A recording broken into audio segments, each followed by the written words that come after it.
Well, it's great to have you here this afternoon. We've gotten to the last week of term. And for me, I started out the morning with a positive COVID test. So I've still got a bit of a voice, even though I've been on Zoom for 2.5 hours. So I'm lucky I've got a great co-host here and an awesome speaker. So I think we'll make a start. We can actually let others in as they come in. It is really lovely to have you here for our final session for the term, and it's my great pleasure to introduce Kate Friedwald. Kate is the founding director of Freedom Education. I've had the pleasure of meeting Kate just really over the last 3 or 4 months and been really impressed actually with her programs around supporting teachers, and it's exactly what the name says, around freedom in education, to provide better outcomes for all, for teachers and for students. And our topic today is we're going to be looking at student agency.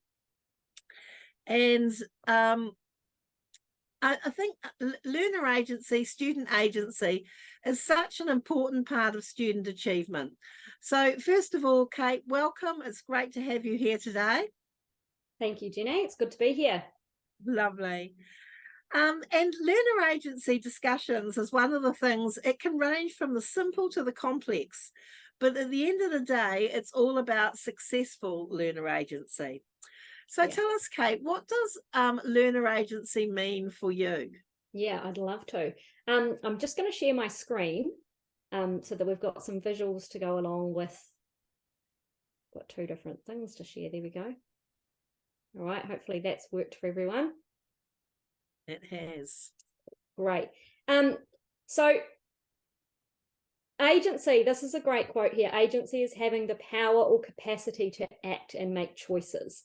So I think what's really important is quite often teachers think giving agency is something where they let kids choose lots in their learning, which is true. But without having that power, I like to think it's power and capacity. So power is what we can give them by giving them the choices. But if they don't have the capacity, then it's not really agency, because they're not making choices based off anything. They're just, it's like, why'd you pick that color? Because it's the color pen I had, as opposed to a reason behind it. If we look at these other 2 quotes here, again, we're talking about the power to act, moving from being passive recipients to active in the learning process, involved in the decisions, developing capacity again, strategy, processing skills, and learn independently. So there's lots to do with actually that power and capacity. So that's what I want to talk a bit more about. Agency is this. So have a look in a minute at these. These are obviously the key competencies from the NZC, and humour me and just read one of them. So just pick one and read it to yourself for me.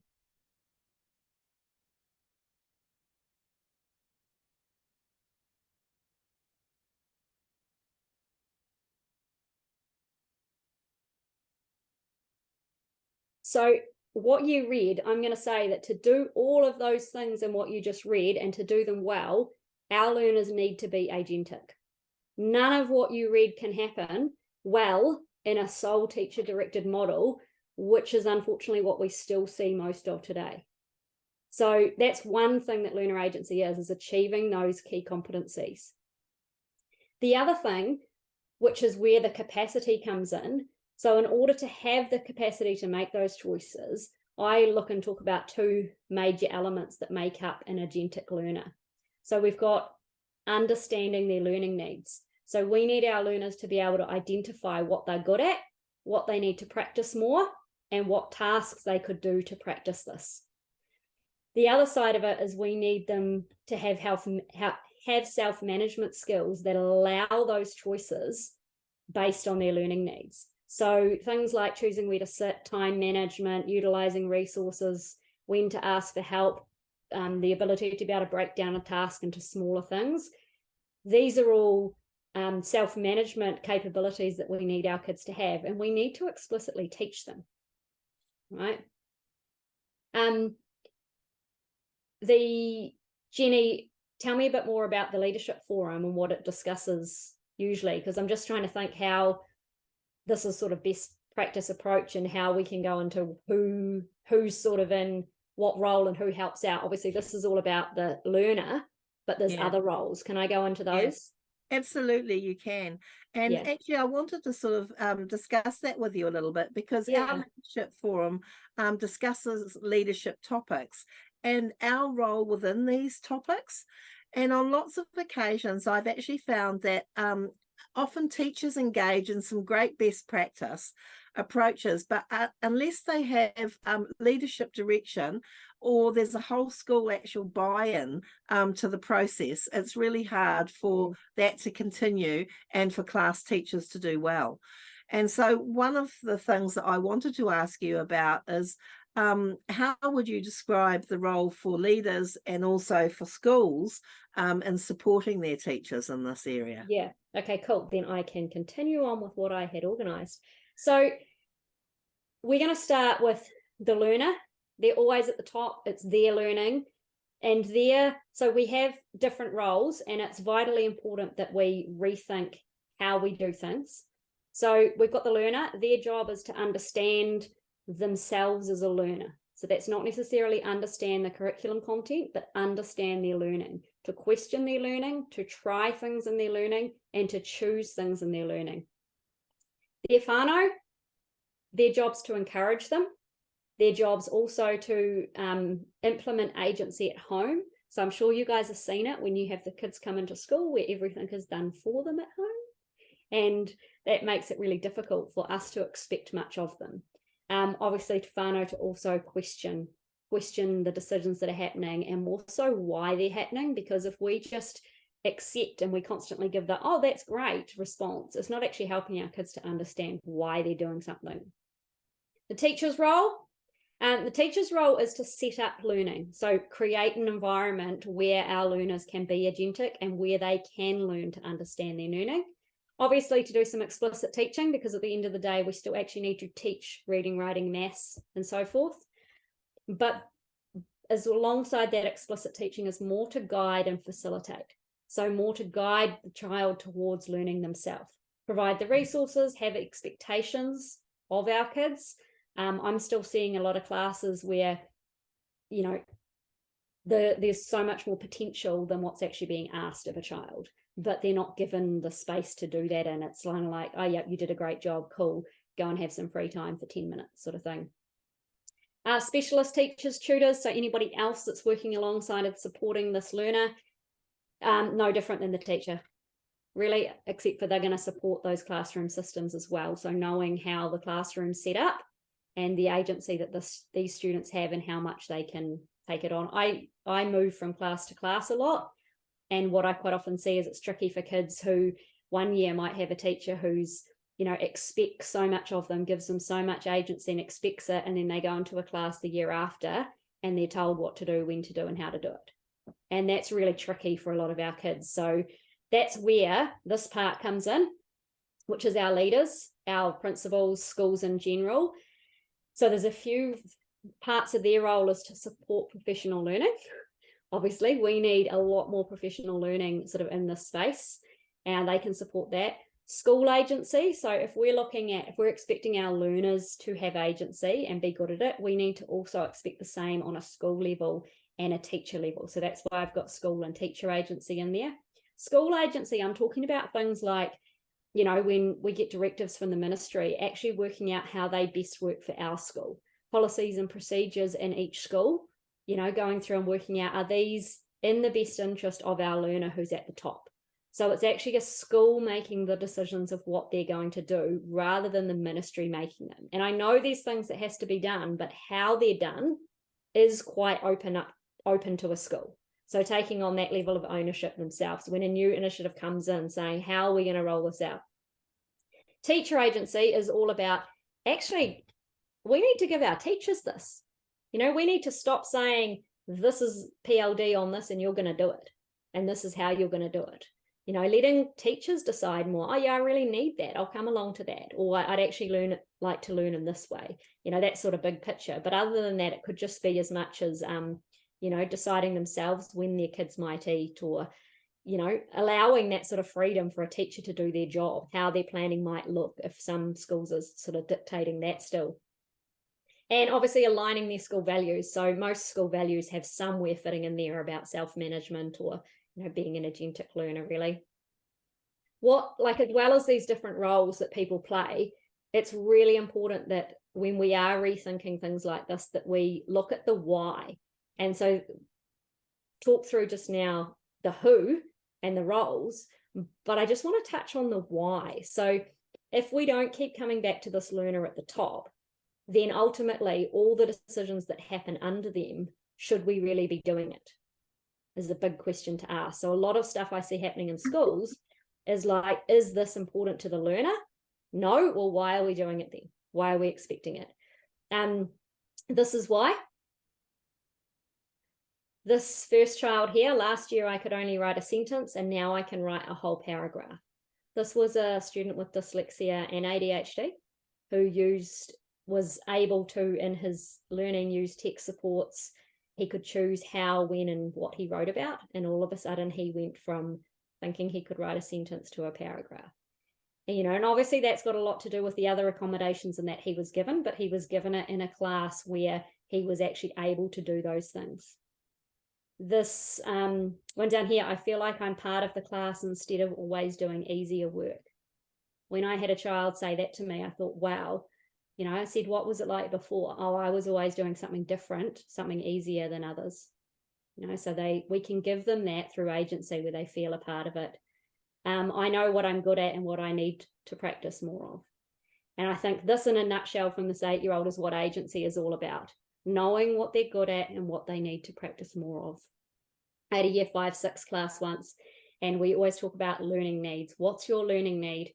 And I was listening to this conversation of a couple of kids, and it was, do you think the teacher would be okay if I did whatever it was? And the response from one of their peers was, well, is it your learning need? And the kid's like, yeah. So, well, of course she won't mind then. So that was really cool. A few other reasons on why we do it. So many of them, but I've just grouped them into 6 main areas. So engagement and motivation. When learners have agency, they feel a sense of ownership and control over that learning. So it's like an intrinsic motivation, and that leads to increased engagement and a desire to then succeed. Self-efficacy. So learners develop a belief in their own abilities to tackle challenges and achieve goals. They become more confident in their skills. And with that, they're more likely to persevere, especially when they're faced with difficulties. So it's another benefit for us of it. Our key competencies, obviously. So by having agency, learners, they're encouraged to think independently, make decisions, solve problems. They develop higher order thinking skills, analyzing, evaluating, making informed choices. They set goals, manage time, reflect on their progress. Huge one is being accountable for their actions. So quite often it's, why are you doing that? Because the teacher told me to. No, we want more than because the teacher told me to. We want them to take ownership of those actions and be able to say, I'm doing this because it's going to help me with this. They develop the ability to self-regulate, adapt to new situations, continue to pursue knowledge, skills, growth. What we want is kids that are like, oh yeah, I'm really into that. I'm going to learn that and take it further, not stop because they finished the worksheet. Really, they become lifelong learners. Big one for, I guess, a group of people we're talking to as well is learners with great agency can make decisions about their learning path, their goals, and their pace. So it enables them to tailor learning to their individual needs, strengths, and interests, right? So instead of everybody doing the same thing at the same time, that can be tailored to our kids' needs, strengths, and things, while they're developing to be able to do that on their own, because you're probably thinking there's quite a few kids that, we're going to let them decide all that themselves. So while they're doing that, though, having an environment rich in agency means that the teacher can easily personalize and differentiate learning tasks, or provide accommodations for those low literacy 3rd or 4th wave learners, as well as accelerated programs for our gifted and talented learners. So instead of there being a few bits of differentiation and personalization. Everybody has personalized learning. And not just those target learners, now it's everybody that has it. The last sort of group of benefits is really well-being. So when learners have agency, they experience a sense of autonomy, lots of competence, and these are essential components of psychological well-being. They feel empowered and they have a positive attitude towards learning. And I'm sure you guys would agree that if they are empowered, they will want to learn and they will want to improve. Right? So what I'd love, if anybody wants to share, is sort of how do you feel things in your overall school environment or education in general could be changed to improve learner agency? So is there stuff that I've sort of shared that you're seeing happen already? Great things. Are you seeing mainly teacher-directed classrooms? Are you seeing choice being given that's probably could be improved a bit by looking at actually dedicating time to teach self-management skills and about learning needs? Anything that pops out at you that could be used to support low literacy or third wave learners? Don't all jump and share at once. I was just thinking that perhaps while they think about some of those things, Yeah. as you were talking through, one of the things that we've been talking about in leadership is supporting and guidance, and actually championing teachers in learner agency. I think is a really collegial way of being on side teachers to help develop it. Rather than it just being like something that a teacher does alone. And it's so much better to have a team approach. Yeah. And when schools take on like they do with anything, if a school was to take on a mission to improve learner agency, and it's done across the board, and it's done school agency, teacher agency, learner agency, all increased, we have far better outcomes. Doesn't mean it can't be done alone, but when it's supported like that, the outcomes just outweigh everything else. And one other thing that stood out for me was the differentiation, personalisation and accommodations. That's something invariably that we often, I actually expect like teachers to do, but actually having students take autonomy and agency in this area so that they actually feel part of the process, that's actually huge. Yeah. Oh, totally. And even our neediest learners can actually have autonomy over their learning, and some of the time that's what they want and what they need and want some help. I'd love to share with you guys some sort of tips in that to get started, but before I do that, is there anybody that wants to add anything or ask anything? I've actually noticed that if I give the students choice, it makes a big difference, whatever we're doing. Like we're studying living things at the moment, and we're looking at adaptation and predators, and they just want to go away and do their own particular animal or living thing that they want to do. And they're so keen because they're doing a spider monkey or they're doing a, whatever they want to do. And I think they're more interested in it, what you were saying about the interest, and then I don't particularly tell them how they need to do it. Someone says to me, can I do this and make it 3D? I say, go for it, and it's really good to give them those choices and let them have a bit of, do whatever they like to do to make it their own, and I think that's really good. I've got another boy in my class who has ADHD and dyslexia, and when he started last year, he was writing couldn't read a word that he's writing, and probably only like 2 or 3 sentences. This week he's written 2 pages. Wow.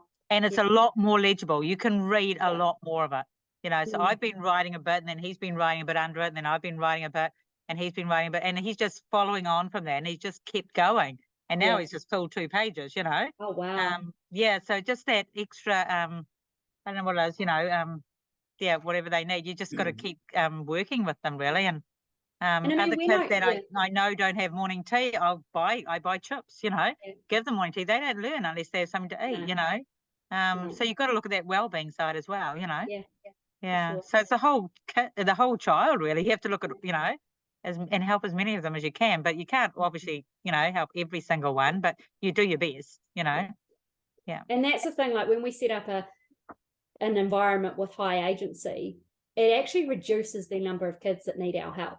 because the others are set up. The ones that can fly are set up to fly. The ones that can make their own decisions, even though they might need support in their learning, can still do that. And it's kind of no different to us. Like, I don't know about you guys, but I need to have some agency over my own, what I do. If I want to learn something, I'm going to put far more time and effort into it than if somebody told me I had to learn something. You know, and that's just human nature. So if we can get these kids wanting to learn that, and, you know, that's like you were saying, Bernie, you've given them choice. And what I'm talking about is we give them that choice, but we teach them how to make choices on far more than just because my mates are doing it.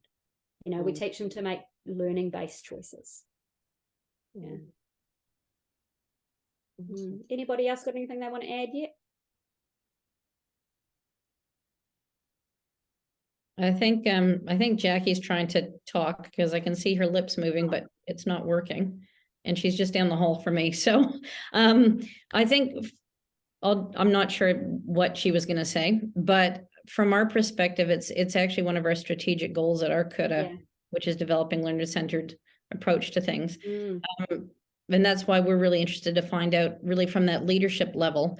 In the classroom, both Jackie and I are used to learner agency. It's once again that transformation of praxis when you've got a larger group as a collective. What is it you do in terms of rolling out the understanding? Because it's a paradigm shift and it's a deprivatization of practice and all that stuff. But systems wide, is there any suggestions that you could offer for how we look at impacting teacher practice? Yeah, less systems. You know, having more people have agency over how things are done. But that's actually a good way for me to move into, I'll come back to it because this kind of might cover some of it, is so like the biggest change that's needed by most teachers is around their mindset. And that's kind of a whole school thing too. So to roll out, you know, more of this across the whole school, we really need to be actually looking at how learning is seen. Sorry, I was just struggling with something on my screen then. So we can't just throw choices at kids from 1 to 3 on a Friday and expect them to be awesome at it, while the rest of the time you're telling them what to do, when to do, and how to do it. And the same applies for teachers. You can't just go, oh, well, yeah, you kind of do what you want with this unit, but then on another hand go, your planning needs to be, for me to be able to see at this time, reports need to be done by here. You know, so a few of those, I've got 7 tips to begin increasing learner agency, and I'm not going to cover them all right now, but it is on my website. But I just want to cover 2 of them. So the first one I mentioned is our mindset. So one of the first things we really need to look at is classroom control. And when I say classroom control, this could be seen as control from leadership as well, school control, or, you know, the control over a team that a team leader has. Is we need to share it. And so a lot of teachers struggle, a lot of leaders struggle with giving up that control. And I'm not saying give it up. I'm saying that we need to share it, because it's not only the teacher that can teach, it's also other kids can do the teaching, parents can come in and do the teaching. And, you know, I love walking into a class and it's like, takes you a while to look around and see where the teacher actually is, because everything's just humming and they're sitting there. The same goes for leaders. You know, to sharing that control. Just because somebody's got a leadership role doesn't mean they're the only one leading. Okay? Looking at how a school views our key competencies. And a lot of the time, schools flip the key competencies into their own values, and their posters on the wall, and there might be, you know, certificates given out for a kid that did one of the values really, really well. But I'd question at a school level, are they really embedded in the day-to-day decisions that are being made? If one of our values is, say, self-management, are we actually letting our teachers and our kids self-manage? Or are we putting too many tick box systems, too many procedures and that in place, which is why I say less procedures, because are we putting things in place just for the sake of it? So they're important and they require explicit teaching and learning. Then, so like the key competency of managing self is agency, really, in a nutshell. Another thing you can do on a school-wide level and a classroom level is to look at curriculum learning and the way you see it. So we we need explicit learning and teaching. We need to explicitly teach our kids how to read. I'm sure we'd all agree with that.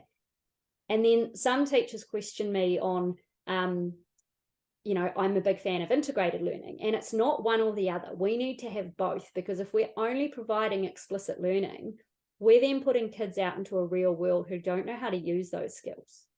So we need to give them practice and time to develop those skills. So our explicit learning fills gaps, develops specific skills and focuses learning, but then our integrated learning gives purpose and you apply the learning. So like something that could go school-wide is that integrated learning, project-based learning, passion-based learning that goes across the school. So implementing things like that on a bigger picture, things where there's younger and older students sort of working together. Another like evidence of learning is the last sort of bit of our mindset that needs to change. So a lot of the time you hear, are you finished yet? When will you have that finished? And realistically, the learning doesn't happen with the finished piece of work. The learning happens along the way. And it's a really big shift for some people to think that every single piece of work may not need to get finished, but that doesn't mean the learning hasn't taken place.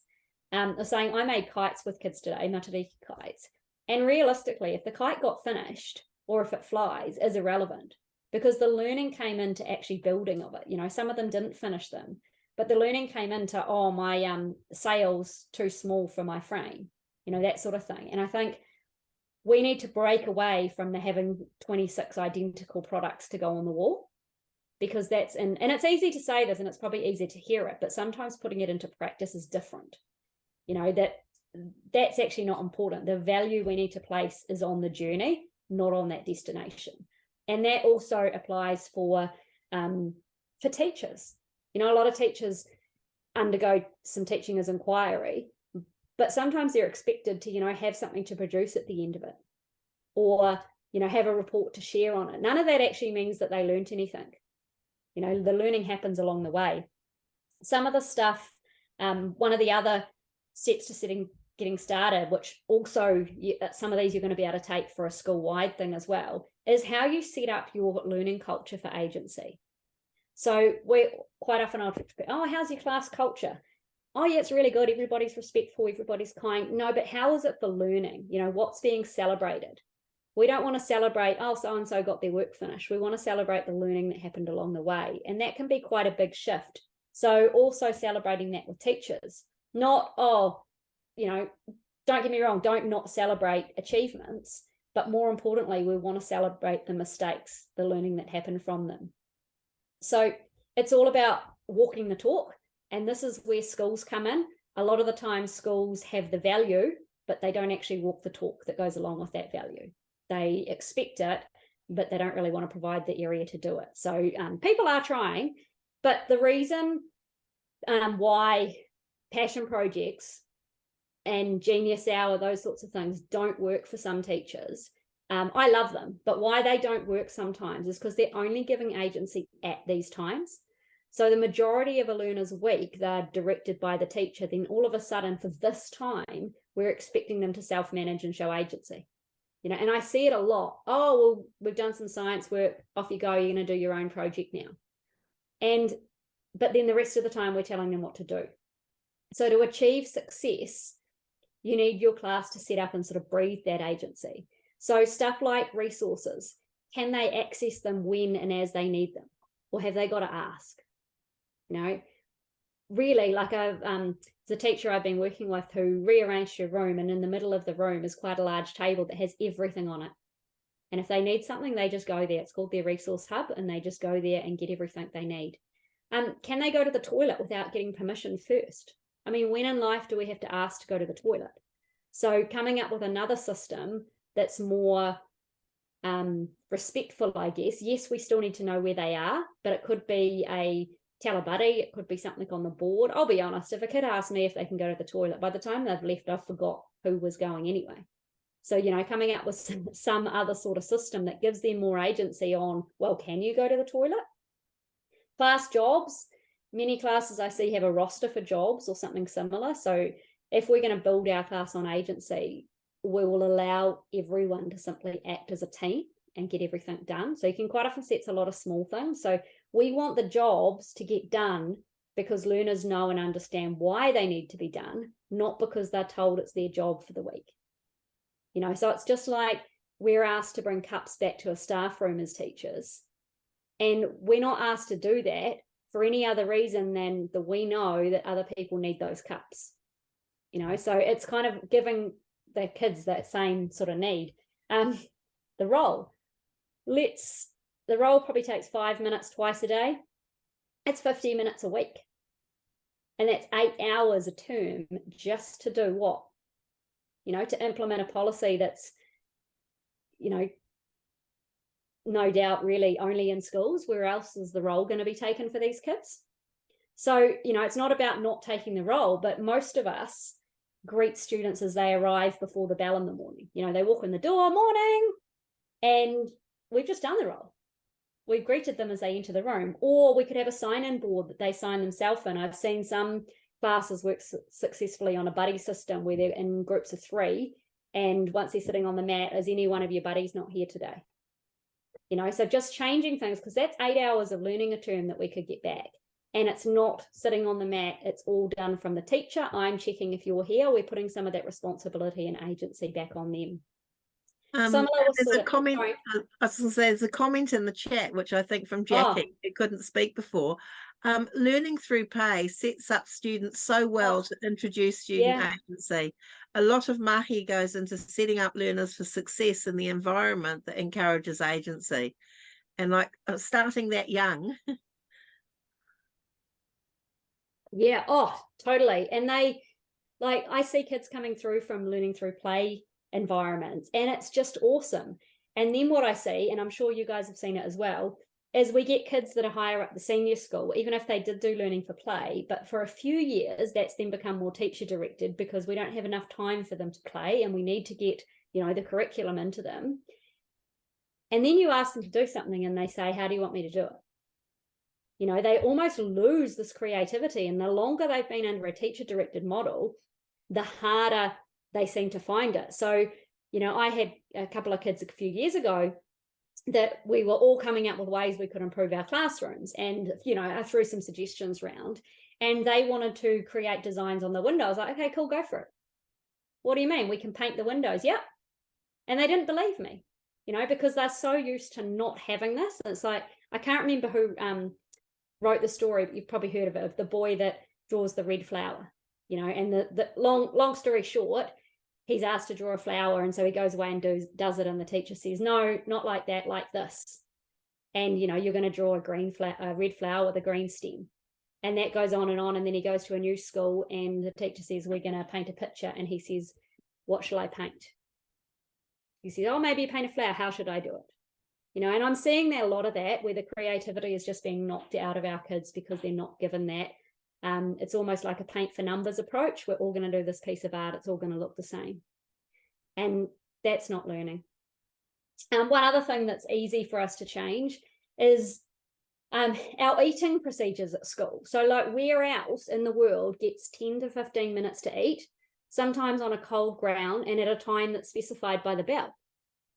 So if we're thinking big picture school changes, how can we give these, let's even go really big with bells and uniforms. You know, if we're going to give these kids agency, let's do it. So we all know that kids' brains aren't at their best when they're hungry. So if we can teach them and help them learn to recognize their hunger signs and eat when and as they need, you know, who's that going to hurt? Who's it going to hurt if they grab a quick muesli bar or an apple during class time? And I've done this myself quite successfully. And when you first start, yeah, they all go and get food and they try and take the piss, you know, but as it goes on and on and on, you know, they slowly start to realize that I'm actually not hungry, I'll do this. And the flip side of that is if the learning's really engaging, they don't want to. You know, they don't want to make an excuse. They'll quickly grab something to eat and come back to it because they really want to learn. Seating's another one that is easy to manage as well. So there's a time and a place for a seating plan, don't get me wrong, but that's when you've kind of seen learners, you've given them all the opportunity, you think you've given them all the support they need to understand and make sensible choices, but they're still not doing it. And that's a time where, yeah, you could pull them back, but only for those who need it. Sometimes teachers fall into the whole, oh, a few kids are getting off track and they're disrupting others, so I'll initiate a seating plan for everyone. And all of a sudden, the rest of your class goes, oh, and their excitement to be there just drops. And it's the same as if you walk into a staff room and your name's on a seat and that's where you've got to sit, yet you really wanted to sit with so-and-so or against that window or somewhere. So, you know, that's one way we can sort of change that. The seating, I've seen successfully, you know, zones. So this is a quiet zone, this is a group zone, this is a no talking zone. So kids can choose based on those zones. I've seen groups work quite well, where kids that need more support with self-management, and that's something we use in a course I do, which I'll explain soon, is if they're in one particular group of kids, a self-management group, then they do have a dedicated seat, because that's a skill that they're not yet possess, and you're actually focused on another skill. So to give them the accommodation they need, they're given a set seat to sit in. When others, that's something they've mastered, so they're actually now working on choosing a sensible seat to sit in. So, you know, you can do it like that, differentiate the groups. And timetable's another thing about setting up. Like, all of this needs to happen to be able to give them choice. Otherwise, we're just giving them choice. But here, go and pick this learning task or this learning task, but sit here. You know, it doesn't really all add up and it just confuses people. So, like, why do we teach silo curriculum areas one after each other? You know, and it's something that I learned at Teachers College. It's something that, you know, you walk into a lot of primary classes, and, you know, it happens at secondary. I'd love to see that, you know, be tweaked a bit as well. But especially primary, you walk into classes and you see on the board reading, writing, maths over the day. And when we know that every child certainly does not have the same learning needs to require the same amount of time spent on each area. Some have a high need for reading learning, some have a high need for maths. So we can mix those up, so it's normal for learners to be working on different areas from one another. And this has the added benefit of actually reducing the whole class teaching you do. Because if some kids are doing reading and some are doing maths, you know, it just means that you're actually less inclined to teach whole class and actually take a best practice model of running workshops. You could still run a reading workshop, that's absolutely fine. But the kids out there in the wild doing their independent learning task will be working on tasks that meet their learning needs, not just because we're still doing reading for another half an hour. You know? I'm just going to stop for a minute to see if there's anything from the sort of mindset change, setting up or changing how we view teaching and learning, how we view focusing on the key competencies or on looking at the actual learning rather than the product. If you can already sort of see some things that could be used either in your own classroom or school-wide with your sort of leadership role leading others, is there anything you can already think of and go, actually, we could do that? Or, yeah, you've asked a really good question. Why do we do that?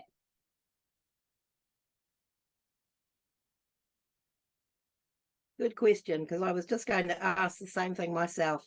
How do you feel about making some of these changes yourself and perhaps encouraging and leading others in the school to do the same?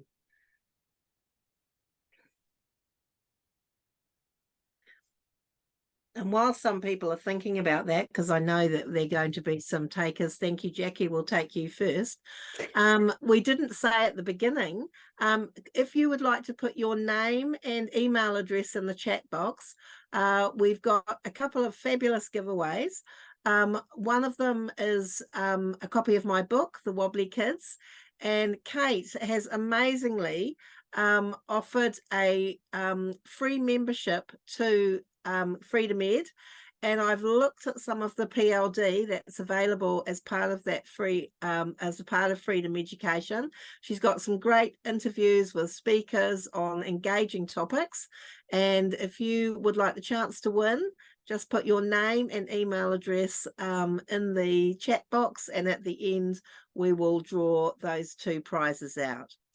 So let's start with Jackie. Jackie, you were going to say something. Oh, and Madeline, can you put Catherine's name in there? Catherine had to go. When you get to the draw, include Catherine. We can't hear Jackie, sorry. Oh, we can't. No. Oh, her microphone's not working. I think we can all learn from junior classes who infuse play with workshops. All right. Now, Jackie, if you could just stand up and mime it for us, we'll have a quick game of charades. Or you can use the chat, whatever works best for you. I think Jackie's going to use the chat. Is there anybody else that can share anything about, it could even be what you're already doing, but anything that I've sort of shared that strikes a note that we could do that, or we could change that, or yeah, why do we do that? Some of those things do actually, mean something to me in my class. Like, I do have a little bit of a seating plan, but I always am constantly changing kids. Yeah. Either they're not working well next to each other, or they just, don't get on, or with one room and 34 students, they're just all different personalities. Or I think that they could do with a buddy to work with, someone that is actually going to support them, because it is really good, like you said, for other students, teachers. So I'll sort of strategically place them somewhere.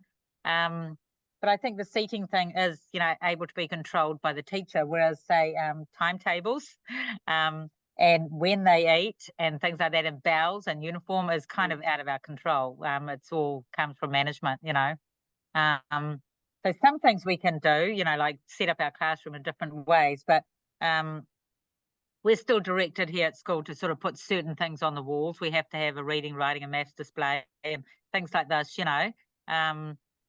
and we have learning journals that go home at the end of the term, which have to have things in to show the parents what they've kind of been working on. So you're kind of under a bit of pressure to get things done. Yeah. It doesn't matter what, level they are done to, but there needs to be certain things done throughout the term. So you're still under quite a bit of pressure to get things done, or to get things from students, their writing, or, you need 2 writing samples a term and things like that. It's, it's still sometimes directed, you don't always get the choice as a teacher if you're in a school.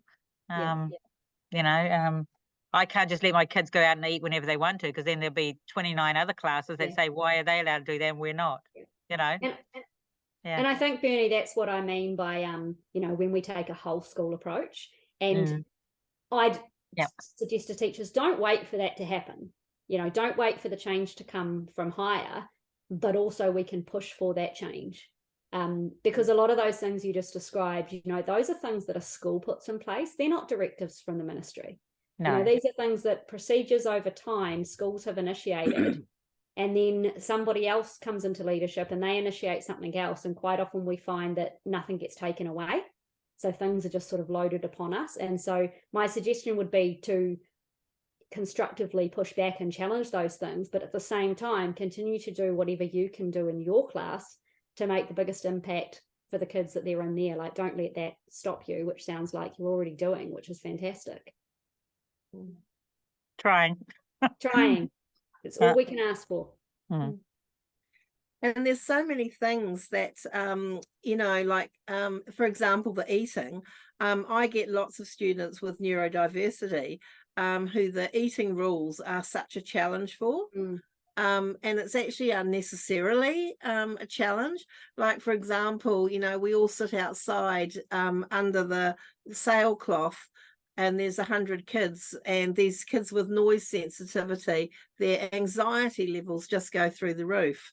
So if we could actually have had like a classroom eating plan, whereas children eat when they're hungry, we don't have to force children to sit under a sail and have their ears and senses battered, and even, some children like to eat little and often, so that's exactly that. Like, we may not be able to pick when we send them outside for official lunch eating time, but we can let them eat during class time. We can say, why don't you go outside if you want them outside? Why don't you go outside and have a quick snack?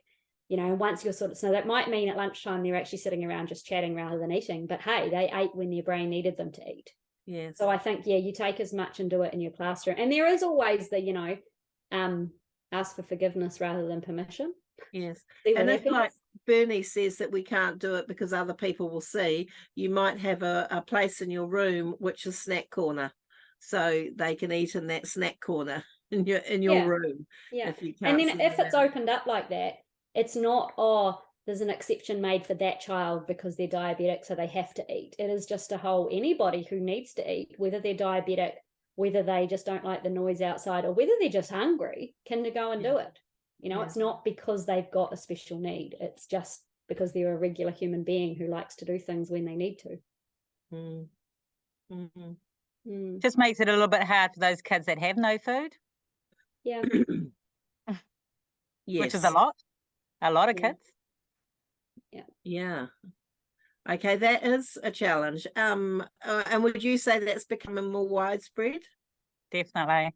Yes. And are you in a school that's doing something about that? Like, can anybody register in Fruit for Schools? I don't know. Because like that's one thing, and even going to the local supermarkets and getting a box of fruit for the week and actually having that in the fruit corner, so or in the food corner, so that people can actually help themselves if they haven't got something. I would probably look into that, because we're not going to get optimal learning out of those children at all if they're not fed well enough. There's a comment in the chat there, Jenny, about a teacher who's got bread and toaster in the room so that the kids make it themselves. Oh, yes. Another thing is to put a call out to parents. You know, we quite often underestimate how much help other parents would like to give, and it could be school-wide, but it could also be just within your own class. You know, emailing just your class whānau group and saying, you know, if you're in a position to provide an extra lunch every now and again, or if you can afford a box of muesli bars that can stay in the classroom, then you might often find that there's a lot of others who are willing to do that. Yes. Yeah. Anybody else want to share anything?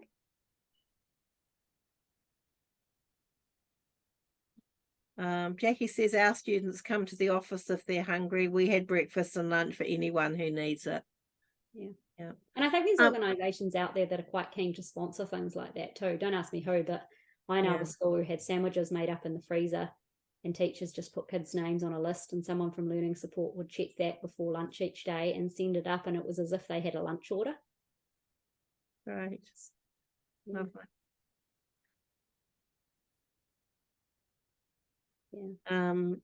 Muesli bars and boxes for morning tea, and free lunches as well. Yeah. If there's no one else that wants to add anything, just interrupt me if there is. Like, so once this mindset is under control and we're all sort of thinking along the right path with what learning, actually good learning, agentic learning looks like, and we've got a good classroom culture set up, then we can start to follow a sort of systematic structure to create the understanding and skills needed for learners. So one way is, I'll just flick through to here, a roadmap that I've put together. And so like the biggest thing teachers, well, how do I actually do that? You know, so I'm so used to doing reading, writing, maths. I'm so used to whole class teaching or groups or running a tumble. What do I actually do? And so this is where the roadmap and everything that goes along with it, which I'll just briefly explain so you get a better idea of what I'm talking about. So we're all on this bus, whole school's on this bus, or it could just be your own class to begin with if we can't get the whole school on board. We've sort of sorted our mindset, got a good classroom culture going. Then, we've got 3 levels here, 100, 200, 300. They're named like this because kids seem to love them. At each level, there's a different setup. There's a different focus we're getting to develop self-management skills, and a different focus on learning needs, which I talked before about actually understanding those and making choices based on them. So at our level 100, teachers are providing structured tasks to learners. So silently read for 20 minutes, here's a maths worksheet to do, and there's a writing prompt you're going to use to write for 15 minutes. So they're structured tasks, teachers said what to do, the kids know what to do. And they're across single sessions. So by that, I mean, it might just be the morning block or just be an hour. If you've got 5-year-olds, it might just be for, 20 minutes sort of thing. we're also at that time only focusing on the when of time management, of self-management. So we give them, say, these 3 tasks and we get them to pick the order. And it's that simple, So they're not really getting a lot of agency to begin with. But some kids, if you've got year 5 kids that may have done play-based in the junior school, but then don't, even that is like, what? I get to pick the order to do stuff. And then at the same time, we're getting them to identify the learning that's in the task, because quite often kids have never been asked that. Well, what are you learning by doing that? They just do it because they were told to do it. They don't actually know what they're learning. So to actually say to them, a whole lot of questions. Well, what do you think you're learning from doing that task? Well, it's a reading task because it's reading time. Yeah, but are you doing anything else? Oh, yeah, I'm having to write here as well. Those sorts of things. So getting them to see the learning that's going on. So these are sort of some of the things that we actually get them to do. So to be able to read the time, identify how long they have left in a session. And these things all come with accommodations. So I know that we've got kids that reading the time is going to be tricky. So it might be analog, it might be digital, it might be matching clock faces because they've got pictures of them. And you want to give them half an hour to do a task. So you've got a picture of the clock at past. When they see it's past, they know that, So there's lots of accommodations from within there. Also, all of these things here, I wouldn't say you have to tick them all to increase the self-management and the agency a kid has. It's going to be, they could move on and still be working on one of them. So choosing a place to learn where they can focus well, choosing and completing one task at a time until they've completed everything, knowing and explaining what tasks they have left to complete. So see how it's completely broken down rather than just, here's some tasks, go and get them done. We're actually breaking it right down to teach them what that means. So to understand, well, I've done these 2, I've got this one left. Because quite often kids that don't even know that, they do one, they hand it in, they get given the next, they do it, they hand it in. So we're trying to, some kids we do need to start quite low for. And obviously completing what's asked of me in a task. Actually, like, how much time would you save if you're not saying to kids, oh, you haven't put your name on it, or you need to go away and glue it in your book? So following the complete instructions. Once we've got kids that can do this stuff at level 100 well, we move them through to level 200. Now, it might not be, it's not like the whole class moves together. It's moves when, abilities are there, needs are there. It's not based on academics at all. I've seen kids with learning difficulties that are actually really great self-managers. So we can give them that freedom to do that, and then they actually have more time to focus on their learning needs. So at level 200 here, we change our setup to we're giving guided tasks now. So it might be go and plan a birthday party, but we're stepping them through it and they're becoming integrated tasks. So we're stepping them through how to plan a birthday party with, okay, cool, you're going to go and describe some birthday parties you've already been to. What did you like? What did you not like? Next step, plan the day, next step, So it's almost like not a paint by numbers because there's lots of freedom for them, but we're guiding them through it. It's not a worksheet to fill in. And we're moving them to working across multiple sessions. So it might be the morning and middle block or whatever you've got. When you've got a system like this running really well, it's great because if you've only got half an hour in class, they can just jump on with something they were working on. It's not like, how many rotations can I fit in? So with self-management, we're moving from managing when to moving to what. So you'd still give them some of these structured tasks because that's where your explicit learning comes from. But you might give them a reading, writing, and a maths task one day and say, pick 2 of them. So they're actually now choosing what to complete. And because at the same time, we're getting them to understand their basic individual needs. And I'm talking basic. Is reading, writing, or maths your biggest need? So that when you give them these tasks and tell them to pick 2 of them, we're encouraging them to pick the ones they need to be practicing more. And it doesn't mean we don't want them to practice the things they love, because there'll always be reading mileage. There's always be, your online maths things and that. But we're talking about the main tasks you want them to do. So we have to give them more choices than they need to pick so that they can do some and not do some. And we want them to pick that, not because their mate's doing it or because they love it, but because of what their need is. So things like estimating how long tasks will take, allocating time for each task. So these tasks in level 100 might all be sort of, 20 minutes long, but now they've got a guided task, which could happen over a week. oh, well, I'm going to do this part of the task this day, this day sort of thing. Now it's not just choosing where to work to not get distracted, it's choosing people who are going to help them and support them. Explaining why they've chosen a task over another. So just what I was saying before, why did you choose that one? Identifying where they're practicing it. So if they're planning a birthday party, well, here I'm going to have to use my maths to work out the budget, and here I'm going to have to use my writing skills, here I'm going to have to use my reading skills. Similar things in how they go about a task, but they're going to make improvements on it as well. Moving into, and some kids will still be up here in level 100 for forever, and that's absolutely fine. But when the whole class is working where they need to be, it's actually not noticeable. You can't even notice where each kid is except for your spreadsheet to keep track of it for your own sake. But ultimately, we want to get as many kids down here as we can where they're giving open tasks. So you're going to plan a holiday and we don't give them anything other than that. And they can go away and add in maths, they can add in anything they need to add in. And we're doing it across multiple days. So it might take them, a whole week to sort of do it. The self-management aspect we're focusing on there is how they're going to go about and do a task. All right, so you've got this big lofty goal. And this is what I'm talking about when we give passion projects and that. So this is down here in level 300, our passion projects, if we're not guiding them. If we're just sort of throwing it at them, it's way down there. And then we're linking, for learning needs, we're linking learning to their needs. So at that point, we're going, oh, well, I need to practice my math skills. So what I'll do is I'll add this part into my task because it'll give me the opportunity to do that. Okay, so we've got things like that when they're going to break down the task into manageable time blocks. So they're going to plan their own task out and break it down. They're going to justify the skills and knowledge they're using. So this is where I'm talking about it's not explicit and integrated, it's both of them. But in their integrated sort of piece of work, they're going to go, I was learning sentence structure with my teacher last week. So I'm going to practice my sentence structure in here.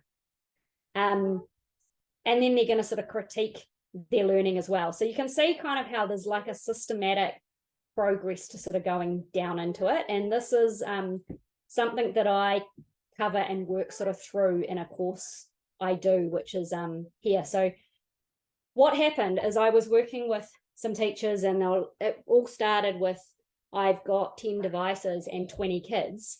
So what can I do to sort of spread those out? And that's where me helping teachers with learner agency first came from, because you can't have every kid doing the same thing at the same time if you don't have the resources to do it. So it's just a bit of background. But so for a long time now, a couple of years, I've been helping teachers through this course, which is all self-paced and online now, but it comes with the progressions, planning templates, learner activities to actually teach them these self-management skills, what a learning need is, those sorts of things, along with a whole lot of guided and open project-based tasks, because I think a really good follow-on from learning through play, like learning through play is great in the senior school as well, but a little bit more structure is project-based learning, but they can still take it the direction they want to take it. So that course is sort of where, if you want more help and support on it, is a good place to go. This is why. This was a message I received a couple of weeks ago from a teacher. And so the impact to her and her class has just been immense over the last few years. She's got a new bunch of kids this year, but for 2 years before that, she had the same kids for 2 years. And then, some of them are the same kids this year because they were with her last year. And they've just picked up the new ones and sort of showed them what to do. And she's off flitting around the world for 2 weeks. And her class is just kind of ticking along because the kids have got their things they've got to do. They know what they're doing. I've actually been lucky enough to relieve in her class before. And it was just like, okay, I'll just hang out because they are, besides running some workshops for explicit teaching, they are completely motivated and on task with what they need to do. And so, yeah, it was a really good testimonial to get there.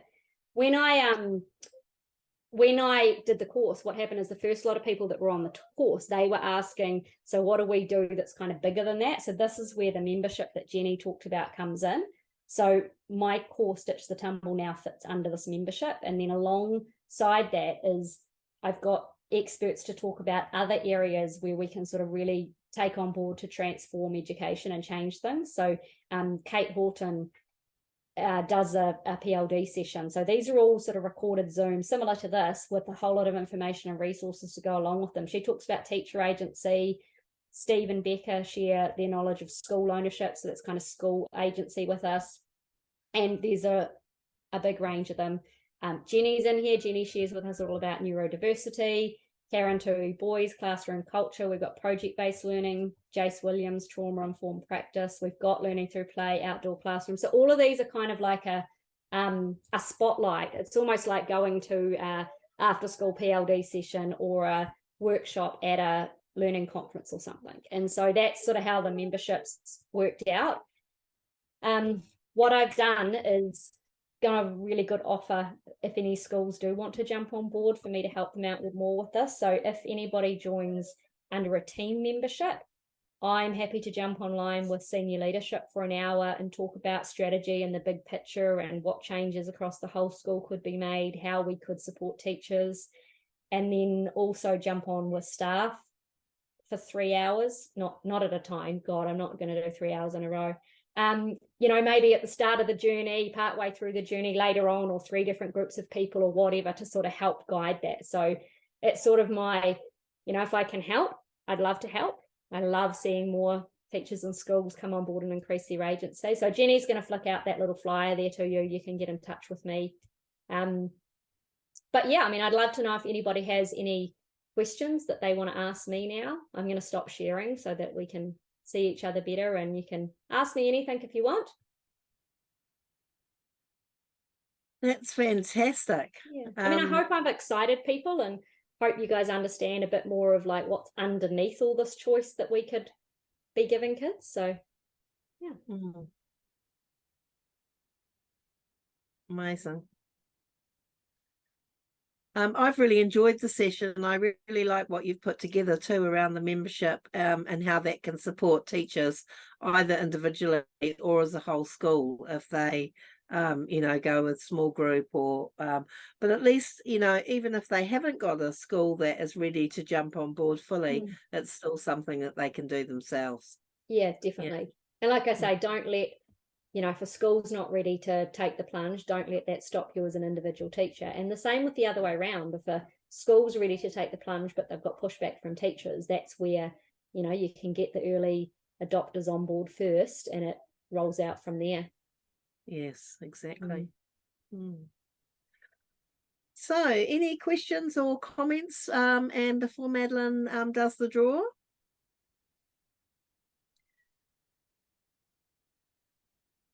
We had a second teacher that had to go. Catherine, no, the other one, Jackie. Her recording was breaking up and she couldn't hear you well, so she decided to leave and she's going to go and listen to the recording. No but problem. Make sure Jackie's included as well. Yeah. Okay, what are you going to draw first, Madeline? Okay, shall we go with the Wobbly Kids first? Oh. Sounds good. Okay, the Wobbly Kids book goes to Anne Bolton. Fantastic. Yep, she looks happy. That's great. Lovely. Okay, and the other one is going to go to, very happy, oh, look at all those exclamation marks, Catherine Needhart. So I think Catherine had to leave early. She did have to leave but early. We'll give Catherine Needhart Kate's fantastic. Kate's resource. Yes. Fantastic. Thanks, Maddie. That's great. Well, it's been lovely to have you for this final session for the term. I think I'm going to go for and have a quiet rest now. I've decided that that's enough for a COVID day. But really great to have you. I shall look forward to seeing you all next term. I'd really like to thank Kate for your input today. Kate, it's been really great meeting you over these last 3 or 4 months. And I think your commitment, your passion, and the work that you're doing in education to really transform is commendable. And it's so great to actually have you as part of our team as we're working together to establish networks of change to transform education. So thank you for being such a great part of it. Well, thank you for having me, guys.